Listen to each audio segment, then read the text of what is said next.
too crazy. Team Freedom, they have this camp pushing top lane, but it's nothing really even threatening to the leftovers. But watch what happens. So Blakitny looks for the engage, doesn't find anything off the tether, but then off of this, Zugrug feels like Blakitny's in trouble, uses the Indomitable, throws him in, hits the Q onto Maiev, but the huge, absolutely massive Warden's Cage to lock multiple members of Team Freedom within right here. This is just the exact start of this fight. As we move forward, Maiev just gets taunted, but then uses the vault, continues to get these resets, and wham, bam, thank you, ma'am, 3 down, and then it turns into a 5-man team wipe, which results in the victory for the leftovers. You can't give them the Maiev. The bams and the claps coming out from my counterparts here over the first few days. I guess I'm going to have to get in on this as we move forward, apparently. But yeah, the plays there, the Maiev, obviously the difference maker, and alongside that Thrall, I felt was very effective against that. And obviously the Medivh not being there, the protection just didn't feel quite there. And we'll see if leftovers can continue to start to come back in this. We're going to find out on Battleground whether Team Freedom elects to pick the Battleground this go-round, and indeed they will, and it will be Tomb of the Spider Queen. Another map that I think they're strong on, but we look at how this map plays out. It is very small from top to bottom. The lanes are very close. The rotations are quick. This feels like a map where leftovers might get more of that team fighting they're so adept to.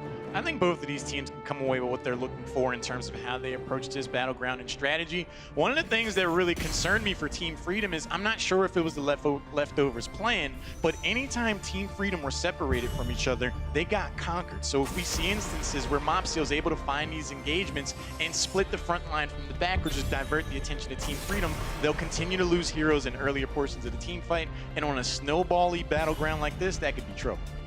I love when series get to the point where the starting bans have nothing to do with the meta. It's the localized meta that develops based on the series. We see the first ban Medivh, first ban Maiev. I absolutely love when series get to this point. And there's another one, Sergeant Hammer banned off. Even though, you know, this isn't like the most prominent Sergeant Hammer map. What I do have to say is the fact that Team Freedom, they like Tomb of the Spider Queen. It's one of their highest win rate maps in regular season. We've got the Diablo ban as well, and Yrel first picked for the leftovers. For Team Freedom, I think Phoenix has to be considered in the early part of their draft. We haven't seen Hanzo much at all. It seems like as of late, it's something we know Lutano can do well on, but letting Phoenix back over to the side of DAB just seems like that could be the difference maker if he has the proper frontline control. That would be a huge liability. I think they'd be doing themselves a pretty good service to take Phoenix here. Time and time again, we've seen successful compositions use Phoenix as either the primary damage dealer or the secondary. Taking this hero this early in the draft offers a lot of versatility. Deckard Cain as well for Team Freedom, just to help control those rotations, have that early game sustain and the massive lockdown with that scroll of ceiling. What is the response for leftovers? You've got your Muradin available at this point with the no Diablo. I would definitely expect that to come through. I haven't been seeing much Raynor lately, but it's the Muradin and the Jaina, lots of frontline damage. I've been wondering this entire tournament, where is Jaina? As much Garrosh as we've seen, Jaina is such a foil to that kind of engagement. We've seen Zugrug use that hero a number of times this series, this tournament. Jaina's going to be a nice counter if that's the way they go. Yrel's going to have to set a lot of that up, because as nice as it is to have Muradin up there, we might even get a Malfurion, except Malfurion just got banned. Trying to set up something allowing multiple Blizzards to hit for Jaina to be the playmaker pre-16 when you get that route potentially if you do want to go that route. You need more setup options, more CC to lock things down as the Blaze is going to be removed by leftovers. But Team Freedom, they have to make the pick. Is it Johanna or is it something else? We saw the Garrosh before.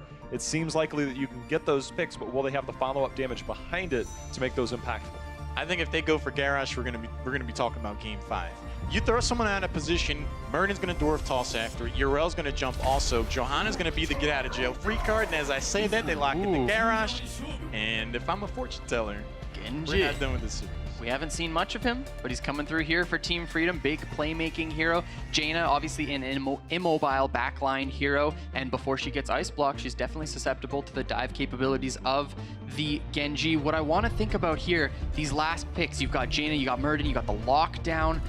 What are they going to be? As far as I would absolutely love to see Raynor and Stu. Okay, perfect. I wanted Stukov to lock down the Garrosh, to lock down that Phoenix when that shows up, but we're going to get the Greymane instead. Man, there's so much synergy here with the Stormbolts and the Lurking Arms. I'm really excited about this Leftovers draft. Between the Greymane or the Jimmy, both of those do well to say, hey, Genji, it's nice. You want to stay back here a little longer? I think not. I think the blow-up potential is there with the Greymane, so playing into their strengths for Leftovers. But Team Freedom, Haloran, any thoughts as the count goes down? I'm not sure. I mean, Leftovers have entirely run away with this draft. In a second ban phase, suffer. I think we're going to see a good amount of trade value from New York this game, because without Bunker, without some of these response options, there's just so many high-power offense options on the table. In Jaina and Greymane, Leftovers have to feel great about this draft. Kali, you mentioned that immobile backline, which is where Genji shines, but it's also where Leoric shines, and you're over here swinging your skeletal mace or whatever it is off camera. Your thoughts on the Leoric, because you got pretty excited there. I mean, as soon as I saw the last pick available, and you have the Phoenix, to me, it definitely looked like a Leoric pick. This is one of his better maps as well. You scale him into the late game. You got that in tune for lockdown onto that immobile backline, as we were talking about. You can even have the Planet Cracker That's what I was synergy, and wondering. we absolutely love to see it. And of course, level 20, buried alive, brilliant talent. Well, we'll see if that gets buried alive and whether we get Leftovers buried down into that lower bracket. Team Freedom still trying to clutch out one more victory. We're going to go into game number 4 as we send it back over to Trixler and Gillyweed. Well, the momentum is there for Leftovers, but the Maiev is not. They still have Blakitny on Greymane. He showed great Greymane play previous series versus Zerozara. The mid game is really strong here for Leftovers, but I think I agree with the late game and the early game going over to Team Freedom. That buried alive is a big deal. Also, that Garrosh is always something that you have to worry about in the early game. I mean, you look at the Jaina, and her job in the early side for Leftovers is to make sure to clear out waves, finish the Regen Glass, and then, of course, go towards level 16. Once she can get the lockdown there, or armor reduction, because you look at the Leoric and the Garrosh, and there's a lot to be done there. Let's introduce our teams. In the blue, Blakitny playing Jaina Mopsio on Muradin. Urel played by Podibos, linked on Stukov, and Diaby will be playing Greymane. In the blue, the Leftovers. On the right side, Zugrug on Garrosh, Collusion on Deckard, Lutano on Genji, Nazmus on Leoric, Yoda on Phoenix. It'll be Team Freedom. Freedom still just one game away, but losing the last game seems to have staunched their momentum somewhat. But now Leftovers with a lot of lockdown, a lot of synergy, and a lot of that set up by the slows of Jaina, as well as things like being able to get Merc camps with the Greymane. As a super well-rounded composition, and having the Muradin and the Urel should be able to, hopefully for them, keep someone like Stukov safe. For me, they're going to need to do it to Team Freedom on the right side. I want to see them win team fights without Medivh being in their composition. I know they're capable of it. We've seen it in the past on online play, but against the Leftovers in Game 3, they looked almost lost. Good news for them is this composition for them is pretty easy to pull off on Team of Spider Queen. You have Genji, of course, they can get those resets coming in. And then, of course, that late game is pretty darn scary. Whereas Leftovers, I'm looking for that level 13, that level 16. Stukov combo, of course, coming online, can focus the target. You have Jaina, the 16 Northern Explosions, which I'm seeing pretty often, can blow up tanks. Lutano body blocking Muradin, seeing if he could give a tank blow up to his team. Stormbolt as he was trying to retreat there. Last game, Nazmus did fall victim to some ganks from Leftovers, and I'm hoping for Freedom's sake that he's able to withstand that. With Jaina coming in and the burst damage that she can do, or the wave clear, and then allow somebody like a Muradin and Greymane to rotate, he could be under fire a lot. Team Freedom showing some adjustments already with Nazmus using that Wraith block, but they also have Yoda to come down and say, okay, if you're going to focus our bottom laner, we're going to have our counter ganks available. Yoda was willing to trade out some of that damage. Now, Leftovers show 4 in the bottom lane, indicating that we might see them make a play for those Giants or that Night Camp on the early side, which is something that you see a little bit in Europe. Jaina, in particular, great at clearing out Night Camp, so we should see that. And already, Lutano's aware of that. You saw Genji on the minimap in the bottom left. Head over there and check it out. He wants to make sure nothing gets snuck away. Or if nothing else, if that gets started, send himself or Yoda, someone over there to make sure that they're getting them at the same time, because that mercenary camp in the mid, having the bruisers gives you so much control over the rotations between the two turn-in points, and as teams start gearing up for their first web weavers, that can be a boon to have because you can rotate between the two. Great silence after the fact, and down goes Phoenix. Oh my gosh, he almost got the kill there on DAB. Momsio taking the shurikens and making sure one did not connect there with the kill. but a big exchange between the two. You see how strong Murder can be against Phoenix. That hitbox is so large, you can land a Storm Bolt. And Yoda almost got away, but the immediate follow-up from Stukov to silence him, make sure that he was stuck in place. Being slowed was a little too much, and Team Freedom loses one. Yeah, Yoda's going to need to be quick on the uptake, like we saw Lutano be with his Sergeant Hammer. Well, that's a dead Mopsio. that happens. Goodbye. That does happen. That does happen. He needs to be quick on the uptake, though, with his warps. When he sees that he's going to be the target, because if he gets hit by a stun with a silence underneath root later, warp is not going to happen. No, it will not.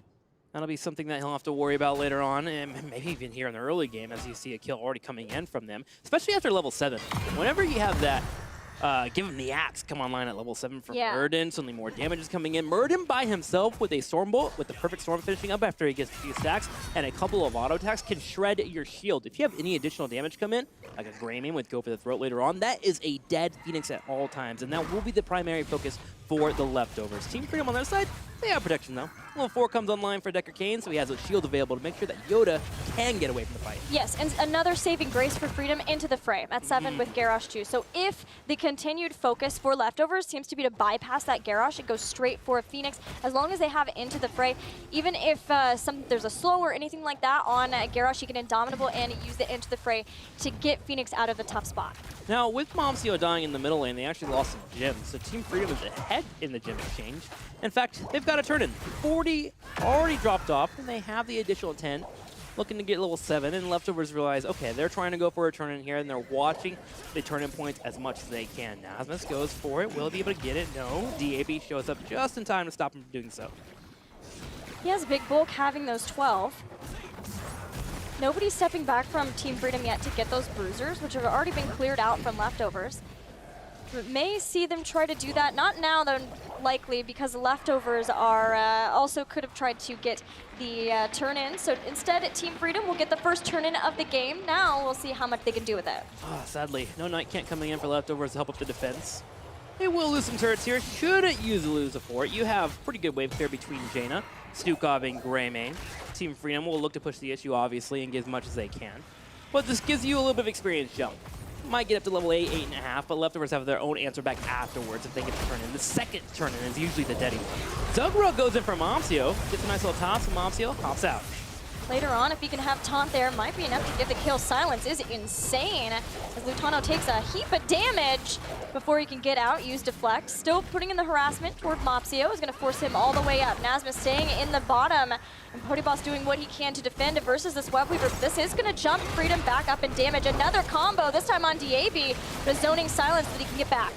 Able to get back, turns his attention to the Web Weaver. That will get cleared up. Jaina already working on the middle lane. Middle lane, a little bit more of a push than I thought it would, as Phoenix and Garrosh head on over, and they're looking to get a forward. Should be able to get it with Urel. Maybe be rotating in here from the bottom lane as Leoric is working on pushing that in, so Phoenix is heading down there. But leftovers lose a little bit more than I thought they would. Yeah, Team Freedom are very good at setting up lanes. I feel like that's why they have become so good on Tomb of the Spider Queen, is setting up the lanes prior to the Web Weavers.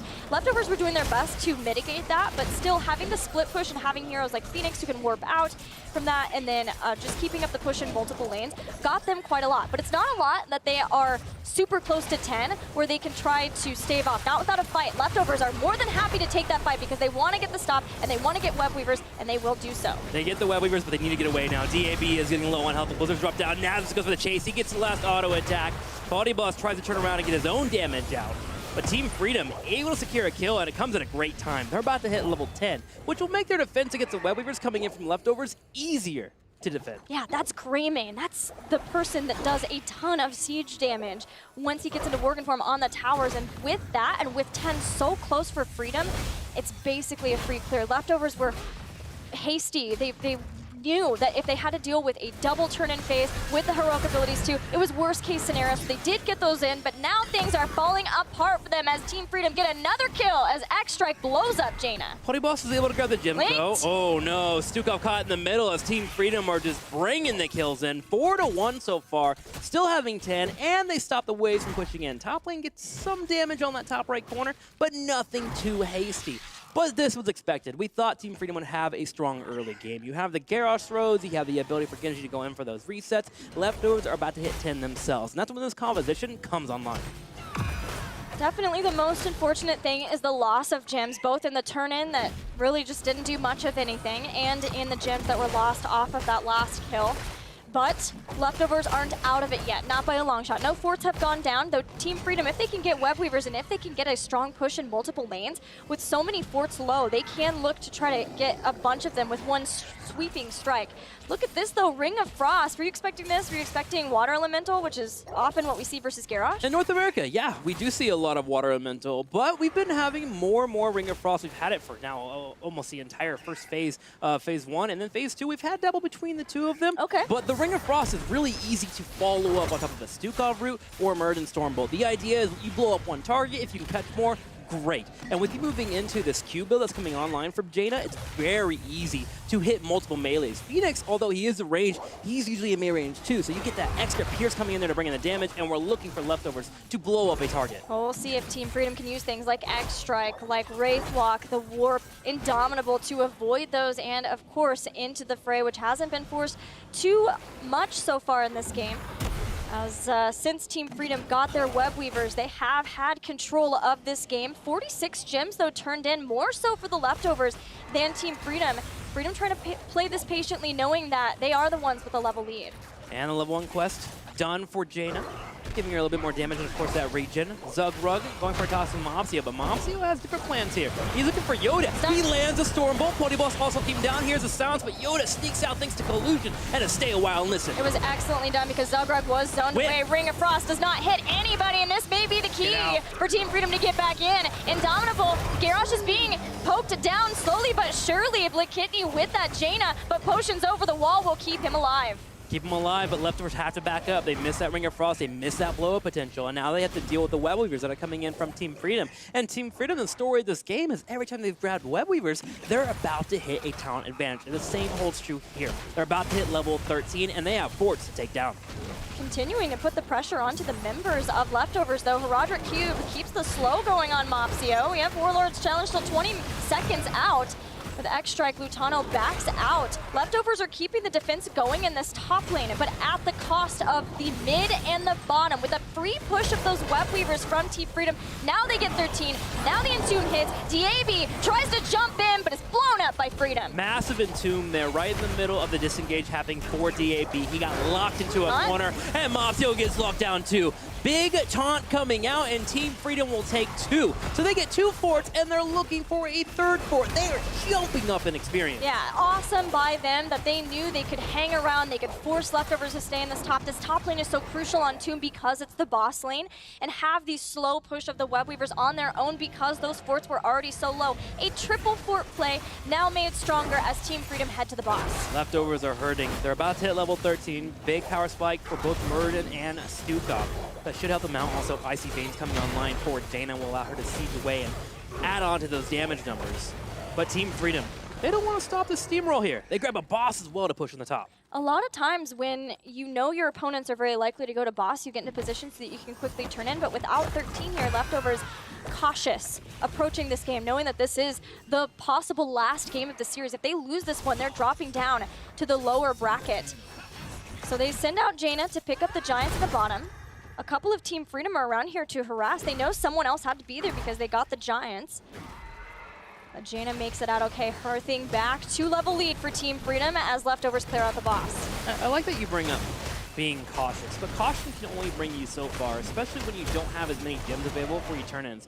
Typically, if you see multiple turn-ins happen for one team, the other team has at least banked a lot of gems, so they have that comeback potential. There's only 30 here for the Leftovers. These deaths have actually cost them quite dramatically. Yes. So they may have to take that caution and start to burn down their opponent and force these fights. They gotta land this Ring of Frost combo, and they gotta do it soon. You're saying to throw it to the wind. Throw it to the wind.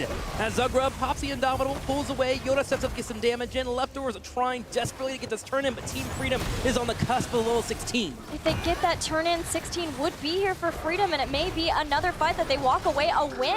16 now here, and taunt was used from that. Making it out alive from that is a welcome win for Leftovers, but they still don't get the gems, and they still can't reprieve the pressure that Team Freedom is putting on them in multiple lanes. And the problem is Team Freedom is a couple of gems away from having enough to go for the third turn in of the game. And once they do, look at that bottom lane. That keep wall is busted. That means this keep can fall too. 16 to 13. Team Freedom is in a commanding lead. If Leftovers get a fight that goes in their favor, they can come back, but it is getting worse for them. And remember, they lose this one, they're going to losers bracket.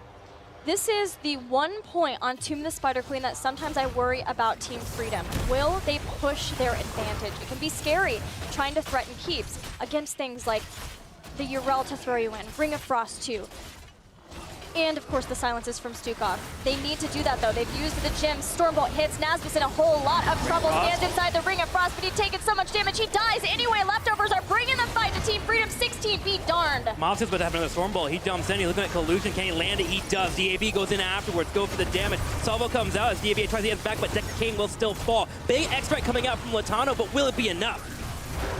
Taunt pulls back Muradin just as he was hoping to dive out of the fight. Freedom gets a counter kill. Nazmus will be back shortly. Webweavers this whole time been threatening Keep Towers. They get them in the mid along with the Bruiser camp there in the top is where Team Freedom wants to make the rotation. Keep Towers are already down there.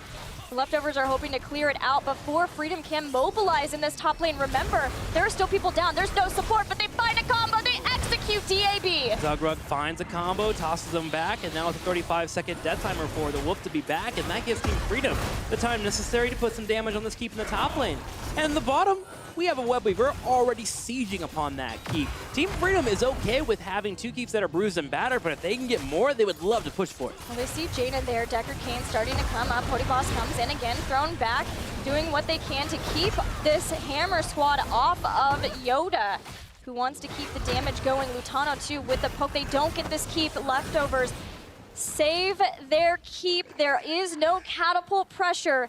But man, Trixler, is that keep low. They're bleeding. They're gonna go back again. They've stopped the bleeding for the moment, but as you mentioned, Team Freedom wants to keep, and they get it right before 16 hits. Mopsio jumps over the wall, though. He knows his team's about to get 16, and they'll run into the fight here. He gets taunted down. He's low on health. Can Mopsio get out? No. Here comes the Ring of Frost, but it's not enough. Lakitni's in the back all by himself, and he gets destroyed by Nazmus. Shot down with the Purification Salvo, and the rest of Team Freedom now gets a double kill, but Leftovers are all in on this fight now. Linked to the back, silencing, but Yoda and Lutano chase down DAB, claiming another life. 11 kills to 3, and Team Freedom already having this keep down are going for game. They're going for game, and another kill. They find Link 2, and Team Freedom looks towards the core. North America wanting to move on to the winners finals, and it looks like they may have been able to achieve it here. Leftovers unable to keep up with Team Freedom and their early games, taking the Tomb of the Spider Queen, and they shut him down in macro play.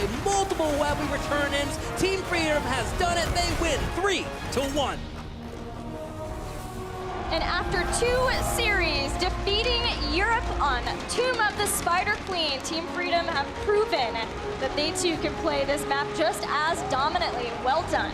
I am impressed by them. Honestly, after game 1 and game number 2, they shut down Leftovers so well with the Medivh. It seemed like a real style clash that Leftovers were able to overcome. And after game number 3, I was wondering, does Team Freedom have much more underneath them? They showed the answer here on Spider Queen. They played the macro game well. Lutano on Genji able to find those kills. And Yoda, despite getting picked once on the Phoenix, really answered up for damage for his team. They kept this team going. You know, we talked about Tempo Storm being a momentum-based team, and momentum is wonderful for any team and what it can do, but Team Freedom has an atmosphere and environment where they don't let those kinds of things rattle them. Yeah, they did at the last Western Clash, but a lot of that was about cockiness, as they said. Here, it's a lot more about just maintaining that calm, and that is what brought them all the way to the winners finals versus Dignitas tomorrow. I'm glad that you bring up that level-headed approach, because we saw that on BOE. Some compositions like that, when you have to be disciplined, you can get a little bit edgy. You try to push forward, maybe get a little bit more damage than you should, but Team Freedom remained disciplined for a 25-minute game with a Sergeant Hammer composition, and that requires a level-headed play style, and they are displaying it right now. So now they get to make it to Sunday, which is great for them, and a big boost for them, because they thought at the last Western Clash they would get that far, and they got stomped out early. Getting this far is showing this team growing. Huge congratulations to Team Freedom and Lutano, who's at our analyst desk for an interview. That's right. I have the winner here, Lutano. Probably the best smile in all of Heroes here. There it is. Lutano. You hear the noise here. This is far cry from Poland. How does it feel right now? It feels friggin' amazing. It's awesome. We're top 3, guaranteed, so that's great. Obviously, you guys had to suffer through the defeats at Poland, and everybody's like, wait a minute, what happened to this team? When we talked to you guys the other day, you said, you know, we were in a funk after that, and you come in here with a different mindset, a different mentality. Now that you've gotten through day 2, you know that you're in that top 3 position. Obviously, you got Dignitas later, but now that you're here, I mean, do expectations start to come back for this team? No. We're just winning on accident, man. We have no idea what's going on. We're just, yeah. Playing against Dig, it's gonna be really tough. They, as we said earlier, they bodied us in scrims. We learned as much as we could, and we've been implementing it in all of our games. So we're just gonna keep working on that, and hopefully we can beat them with their own stuff. Well, the implementation obviously starting to show, and then starting to get it banned out. So obviously, there's a lot to look forward to when that series comes in. Kala. Your team entering into this series, you know, looking at the leftovers and considering the fact that you've got some pretty smart players on your team, were you guys trying to stay away from team fights? Were you trying to build macro comps? Because that's what it looked like to us, and honestly, it looked like one of the most effective strategies against the leftovers. Can you talk to us about maybe what your guys' overall strategy was for going against this team? Our strategy was Mopsio does not get Diablo. And that was it. Okay. Realistically speaking, we looked at their statistics, and they played 22 heroes throughout all of the first phase. That's all they played. And we were like, these guys have a weak hero pool, and that's what we look to punish. Right on, thank you. Yesterday there was a quote we heard, sometimes you lose, sometimes you play NA. What would you have to say to that now? I mean, he's a memer. I love memers. It's nice to beat him up, though. Well, Lutano, one of the other things that we heard from you guys the other day, I asked Zugrug in particular, was you guys, all of a sudden you started to change the way that you play. You started to get more of those team fights. You started looking for more of those. And you've also had more of a voice in this. When you get the energy from a home crowd here, does it kind of, you say, all right, let's go in maybe more? Do you have to dial it back ever? What's the energy like now that you feel the taste of victory, the feeling of the crowd cheering you on every single time you guys are getting a kill? This place is erupting. I mean, our strategy is always, we try to be as calculated as possible. And it's kind of hard to hold that back when the crowd is cheering for us. So thanks, though, guys. You're awesome. Things looking good so far for this team, but we have not yet been completed. We have a lot more to go for you today. For now, we're going to go to a commercial break, and when we come back, we will have more from the Western Clash. In the middle lane, but Team Freedom has set up a trap. Freedom wanted to go after Mopsio, saw where he was at due to the Medivh. Now Maev is in the thick of things, though, with the tether being connected. Skillkitney still has escape options. Uses Vault to teleport away. DAB over the wall, though. Maev gets a kill, or is a kill, and DAB can't get out of here. Team Freedom gets a double kill. Wait, Carry can get away. Linked was the one who was thrown away, kicked away. Now the rest of the team wants to turn on him, but this lets Skillkitney get a monstrous Warden's Cage. Purification Self is going to follow that up, though, and the Polybomb is just going back and forth, shared between all up leftovers. Somehow they are living for a long time, 2-for-1 for leftovers so far. Polyboss can continue. Can he turn around with the Depth Potion here? Ooh, now this comes over the Dragon. Polyboss might actually fall. Latano continues to spray out the auto attacks. Link stepping forward, but he's got nothing here. It's only DAB against 3, and he has to escape. Can't forget about things like Giant Killer coming online for Sergeant Hammer. Suddenly Goldan has had a difficult time already.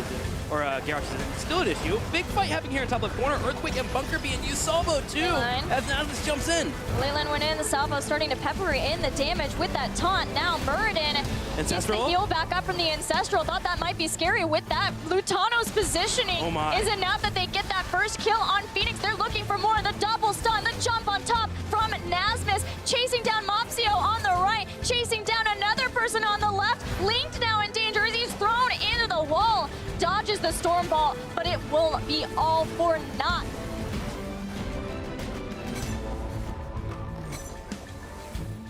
Fight before 16, but if this goes wrong and they lose people, then they're going to be losing the Protector and a whole lot more because of it. Tether hits.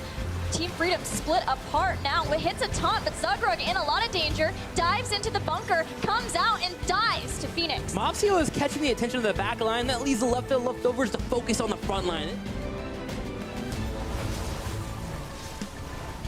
Out. Leftovers are keeping the defense going in this top lane, but at the cost of the mid and the bottom. With a free push of those Web Weavers from Team Freedom, now they get 13. Now the Ensued hits. DAB tries to jump in, but is blown up up by Freedom. Massive entomb there, right in the middle of the disengage happening for DAB. He got locked into a corner, and Mopsio gets locked down too, right before 16 hits. Mopsio jumps over the wall though. He knows this team's about to get 16, and they'll run into the fight here. He gets taunted down. He's low on health. Can Mopsio get out? No. Here comes the Ring of Frost, but it's not enough. Like Kitty's in the back all by himself, and he gets destroyed by Nasmus. Shot down with the Purification Salvo, and the rest of Team Freedom now gets a double kill, but Leftovers are all in on this fight now. Link to the back, silencing, but Yoda and Lutano chase down DAB, claiming another life.